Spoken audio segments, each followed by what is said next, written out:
Okay, what's up, everyone? It's David Wells on the David Wells Experiment. Um, for a second there, I almost said the David Wells Experience, lol, like I'm Joe Rogan. To not yet. And somebody out there is thinking like, "Wow, that's pretty boastful that you'd even make that joke." Well, probably is. Anyway, today was a pretty interesting day. Um, yeah. So anyway, uh, it started off with me waking up and not having to go to work. I had a day off, which is interesting because guests always tell me, I always see you here. You're always working. Do you ever get any time off? And the answer is yes, I do. Usually Saturday and Sunday. A couple weeks ago, I had to work from 5 to 9 on a Saturday, but mostly, I mostly get Saturdays off, mostly. So yeah, that wasn't too crazy. Um, I did pretty regular things.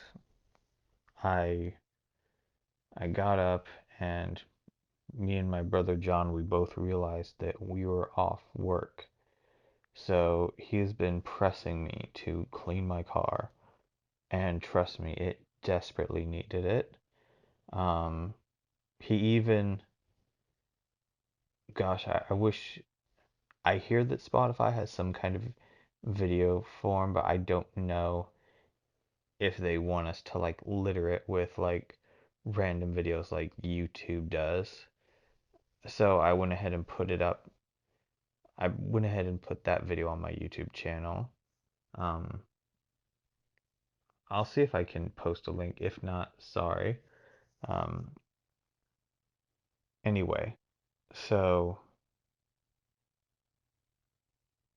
to so it's interesting. One of my personal shortcomings is I let my car get really messy, and you should see my room. Rather, you shouldn't, because it is terrible. It's just one of those things that like I work 45 hours a week. So by the time I come home, it's like I'm exhausted. I just want to lay in my bed. And I'm sure that's a feeling that everyone can relate to. But anyway, um, yeah. So he said you should film it. Oh yeah, I mean I mentioned he made me make a video. So I mean, duh. Sorry, I'm a little out of it, everybody. So one of the So we wound up filling up, I think, 7 bags of trash, and that was embarrassing. I'm like, geez, this kind of became a problem. I found out I had like 3 coats in the car that I just used to cover up trash, and yeah, one of them I had to throw away. The rest were salvageable, but yeah, they're gonna need some cleaning. Now, you might be hearing this and thinking, why are you sharing this?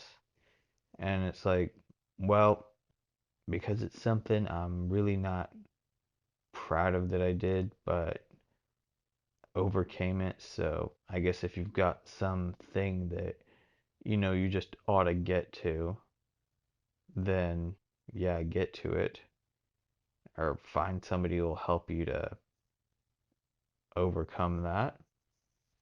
And my thing just happened to be that I let my car get dirty. Now, I've let it get dirty before and cleaned it up, but this time it was really bad. And it kind of happened as a result, I think, of just so much stuff going on. Like in 2020. Gosh, it's been that long. Yeah, like like everybody, I had plans for 2020 and they were so derailed. And about in the years prior to that, I had some really bad personal family stuff happen. And it was just the tip of the iceberg of like, gosh, this sucks. But anyway, um, yeah, I just allowed myself to fall into a trap. And my brother John, he was kind enough to, in a very non-judgmental way, help me get out of that. So that was good. And I did the dishes, and then so funny thing, me and my other brother Brandon, we used to live at this very crummy apartment complex. Who, yeah, they had a lake, and ducks would just poop all over it, and yeah, and the apartment was always breaking, and it just sucked. We were there for about, I want to say, 2 or 3 years. So, and they're really close by. So our trash can was already filled. So what I did was I took all the trash bags, I drove over there, and I dumped them in their big dumpster, even though I don't live in that apartment complex anymore. I don't know, might not be cool, but they were so bad about keeping things up that I felt like they owed us one. Anyway, so I get home and my brother had made breakfast, and there was this, to our surprise, I hadn't heard about it. I mean, he'd mentioned it in Facebook before, but we found out that there was going to be an anime convention in town at the Wonderland Mall of America or something. Anyway, so John's never been to one, so I go. No, we go. Um, and I think partway through, as we're going up to the mall, I do one of those Naruto runs. I figure it's an anime convention, if it's going to happen anywhere, it'll be here. So we get there and we scope it out, and the place is packed. Like, I haven't seen this mall so busy in like a long time. Anyway, um, we get in there and we scope things out, and we immediately go to. John goes over to the video game tournaments. He's scoping out the Smash Bros. Fights. Um, what else happens? And then I just walk around the mall and peruse it. And there's all kinds of stalls selling stuff. One of the ones that I thought was really cool was there there was this one shop that sold nothing but VHS. They had some magazines and books, but they specialized in selling VHS and they would sell VCRs too. Um, it was such a trip. It was almost like stepping back into a video store. I never thought that would happen again. Anyway, um, so I meet back up with John and we decide to walk around, and we see a sign that says um, autographs. And so we're like, huh, I wonder who that is. And we pay a bit more attention and we find out it was a voice actor for Frieza. Are like, oh shoot. And we're like, now for those of you who don't know, um, the English dub of Dragon Ball Z had and Dragon Ball Super had different voice actors. One of them, he passed away recently, and so we're trying to figure out which one it is. And then I remembered that factoid of information, and I'm like, oh wait, it has to be the OG one, the original voice actor for Frieza. And it's like, oh shoot. And the line was already starting to get kind of long. And I'm like, if we're going to do this, we should do it now. And we're sort of unprepared for it. Like shoot, we got to come up with a quote. And yeah, so we both say like, okay, I'll get the I'll take ask her favorite quote for Frieza, since I'm a sort of a self-aggrandizing narcissist. I mean, I've got a podcast. You sort of have to be within the bounds of reason. And then what else? Oh yeah, and John decided to use the favorite quote from, because in addition to Frieza, I mean, she's played many, many, many other roles. She also played Genkai from Yu Yu Hakusho. And then let's see what else. Oh yeah. So we're trying to come up with stuff and we see the prices and like, okay, you know, I'm acquainted with, autographs and stuff. I'm like, that's fair. So we're ready to like each pony up the cash because it's like if it's like per person, but yeah, we found out like, oh, one of the deals was, an autograph and a picture, so we took that. So one of the things we asked, so when she asked what quote we wanted to write, I chose, because me and John, we have this meme between us of like, I've got two forms left.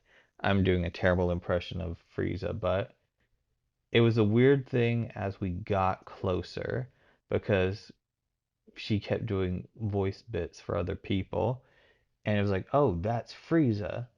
Um, that's the character we heard when we watched Dragon Ball Z when we were kids. And I remember we asked, was Frieza a guy or a girl? And she said, well, in the script, he was always written as he. And so anyway, we were both a little starstruck. So John referred to her as Miss Young, and yeah, it was kind of funny. And everybody kept holding up their finger like up in the air, like their pointer finger, and it took us a second. But if you know Dragon Ball Z, you know that Frieza had this super huge energy blast that could like obliterate a planet. So anyway, um, so we take the picture, and she actually has like this capsule. Again, if you there's this capsule thing that Frieza would sit in. If you know the anime, you know what I'm talking about. If not, just Google Frieza. Anyway, yeah, so we take that, and I'm kind of ready to call it quits because I'm like, okay, that's kind of the peak moment for me. But we walk around a little bit more, and yeah, then we go and have lunch with my mom at this Mexican restaurant called Amiga. It's on like Wurzbach Road or something. Anyway, I've said anyway way too much. Sorry, everybody. It's been a long day. So I'm really not feeling like going back because I'm just exhausted. So my mom and John go back to the convention. It was free, by the way, which is awesome. We didn't need tickets or passes or anything. It was a pretty family friendly event. So we so I'm on my way back home. I just take Wurzbach Parkway. It's a bit longer than getting on the highway, but I like not having to deal with it's a bit less of a hassle. And I stopped by Half Price Books on the way because I wanted to get some old computer books about old computer languages. As you know, I did an episode about 6502 assembly, so I decided to buy some books about it. Um, yeah, there's just something about learning. I like reading actual books. Like, I've read books before on my iPhone, but there's something about the tactile experience of holding the book, and I guess in a weird way it connects you to the thoughts that you're inputting into your mind. That's the best way I can put it. When I read it from my phone, it almost just feels like I'm stuck on social media. There's just a level of disconnect. I don't know if it's psychological or anything. So I do that, go home, and I take a nap. And a couple hours later, me and my brother are watching old movies I made on YouTube. And yeah, so then I decided to come and make this podcast, and it's really funny. So I look up Linda Young's Instagram account, and I didn't expect to see this, maybe just because of the role she plays. She's really big into Jesus. Like, half of the things she posts are about Dragon Ball Z and other roles she's played, and the other half of it is Bible quotes. And so it's interesting. A similar thing that happened was Jason David Frank, the original, the guy who played Tommy in Power Rangers, the Green Ranger, White Ranger, Red, Zeo and Turbo Ranger, and then the Black Dino Ranger. I think he had one more brain. I can't remember if he started one more Power Ranger thing after that. I forget. Anyway, I can't remember if he did. So in my mind, I'm thinking like, oh wow, that's crazy. The Green Ranger and Frieza both love Jesus. Um, because the weird thing as like as a kid, we weren't that well off, and I got to draw and make books, and because we were what weren't like super well off, we didn't have like say the same opportunities as other people, but we got to watch TV and we didn't have a video game system for like a long time. I think my dad was somewhat averse to it. But a big thing about our childhood was like, watching cartoons and, going to church and stuff. And I remember like when my parents split, the thought I had was like, didn't any of that mean anything to anyone? Because it certainly meant something to me. And, moments like that, finding out that, you know, Jason David Frank, the Green Ranger, and Linda Young, Frieza, aka also, yeah, it's this interesting thing of almost like saying like, yeah, those moments did happen and they did matter. So this is sort of, I guess, a heartfelt episode or a very slice of life, but at the same time extra. Um, yeah, it's funny. My brother didn't know what the slice of life was until recently. I think he knew it, but he didn't know the word for it. Well, anyway, I realized I need to make an episode today, so have an absolutely super day. This has been the David Wells Experiment, and I will see you next time.